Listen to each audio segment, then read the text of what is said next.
Morning students, मैं Satish Kumar SS master GMS Devdu आज English के टॉपिक आर्टिकल पर चर्चा करूंगा। कृपया इसे ध्यान से सुने। Articles. There are two types of articles. अंग्रेजी में दो प्रकार के आर्टिकल हैं। इनडेफिनेट आर्टिकल, जो ए और एन है उसको हम इनडेफिनेट आर्टिकल बोलते हैं, और जो दूसरा है डेफिनेट आर्टिकल, वो दा होता है। ये तीन आर्टिकल हैं हमारे, ए, एन और दी। इनको दो भागों में हमने बांटा हुआ है। सबसे पहले हम ए आर्टिकल को देखते हैं कि भाई ये कहाँ का प्रयोग होता है। ए आर्टिकल उन शब्दों से पहले जो कंसोनेंट से शुरू होते हैं। देखिए, अंग्रेजी में 26 अल्फ़ाबेट्स होते हैं, उनमें से 21 कंसोनेंट होते हैं और 5 वावल्स होते हैं। तो जो वो 21 कंसोनेंट्स हैं जो उनसे शुरू होते हैं उन्हीं की ध्वनि देते हैं, यानी कि कंसोनेंट से ही शुरू होते हैं और कंसोनेंट की ही ध्वनि देते हैं। उनसे पहले ए का प्रयोग किया जाता है, जैसे a boy, a dog, A frog, a horse आदि। उपरोक्त शब्दों में ए बॉय बी से शुरू हुआ और बी की ये ध्वनि दी, इसलिए इससे पहले हमने ए आर्टिकल का प्रयोग किया।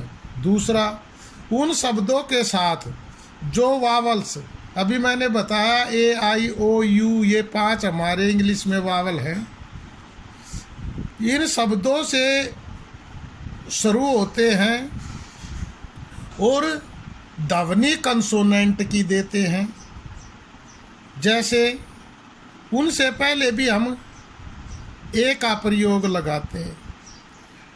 ऐसे शब्द हैं जैसे वाई, यह की ध्वनि उच्चारण देते हैं, जैसे ए यूनिवर्सिटी। यूनिवर्सिटी वैसे तो यू से आरंभ हुआ, यू वावल है, लेकिन यहाँ इसने ध्वनि वाई की दी, यानी कि यह की दी, इसलिए इससे पहले हमने ए आर्टिकल का प्रयोग किया। ऐसे ही ए यूनियन, ए यूनिट आदि, ए यूरोपियन, ए यूनिफॉर्म आदि में। ऐसे शब्द जो डब्लू यानी कि वह की ध्वनि देते हैं, जैसे ए 1 रूपी नोट, ए 1 लेग्ड पर्सन। इनमें जो वर्ण है इसमें डब्लू की साउंड आती है, इसलिए इनसे पहले भी हम ए आर्टिकल का ही प्रयोग करेंगे। अब दूसरा जो हमारा आर्टिकल है एन, ये कहाँ प्रयोग होता है? यह उस सिंगुलर नाउन से पहले जो किसी वावल से शुरू होता है। अभी हम बात कर रहे थे वावल की, ए आई ओ यू, लेकिन ध्वनि वावल की ध्वनि से ही बोला जाता है, जैसे an apple, an egg, an inkpot, an elephant, an Indian, an umbrella आदि।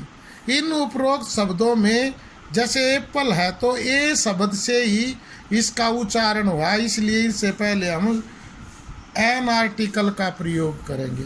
दूसरा, उस सिंगुलर नाउन से पहले जो कंसोनेंट से शुरू होता है। शुरू तो कंसोनेंट से होता है, परंतु वावल की ध्वनि से बोला जाता है, जैसे an M A, an M P, an S D O. उपरोक्त शब्दों में एम ए, एम जो है वो दो से मिलकर बना है, ए वावल और एम कंसोनेंट से, इसलिए इसमें ए पहले बोला जाता है, इसलिए इससे पहले एन का प्रयोग करेंगे। दूसरा, एन उस सिंगुलर नाउन से पहले जो साइलेंट एच से शुरू होता है। हमने देखा है कि कुछ वर्डों में एच साइलेंट रहता है और उसकी जो साउंड है वो वावल साउंड आती है। इस प्रकार के वर्ड से पहले भी हम एन का प्रयोग करेंगे, जैसे an hour, an honest, N honourable man आदि। इसके बाद हमारा नेक्स्ट जो आर्टिकल है वो दी है। दी या दा भी हम इसको बोलते हैं। तो इसका प्रयोग कहाँ कहाँ होता है? सबसे पहले दा का प्रयोग नदी, समुंदर, तालाब, कैनाल इनके नाम से पहले प्रयोग किया जाता है, जैसे the Ganga, the Yamuna, the Pacific, the Bay of Bengal आदि। दिशाओं के और पर्वत श्रृंखलाओं और द्वीप समूह से पहले भी हम द आर्टिकल का प्रयोग करते हैं, जैसे the east, the Himalayas, the West Indies आदि।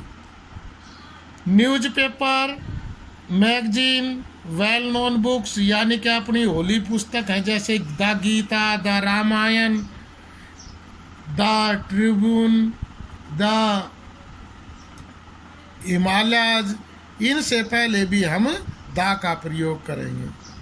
किसी भौगोलिक नाम यानी कि ज्योग्राफिकल नेम या हेवनली बॉडीज खगोलीय पिंड से पहले भी हम the earth, the sun, the moon और इसके अलावा पार्टी, संगठन यानी कि ऑर्गेनाइजेशन या कोई हिस्टोरिकल इवेंट्स होती है, जो इंसिडेंट होते हैं हिस्टोरिकल, उनसे के पहले भी हम द आर्टिकल का प्रयोग करते हैं, जैसे the Congress, the battle of Panipat आदि। उस प्रॉपर नाउन से पहले जो कॉमन नाउन रूप में प्रयोग किया जाता है, उससे पहले भी हम द का प्रयोग करते हैं, जैसे Kalidas is the Shakespeare of India. तो बच्चों, आज हमने ये जो आर्टिकल किए हैं इनको ध्यान से सुनेंगे और अपनी नोटबुक पर करेंगे। धन्यवाद।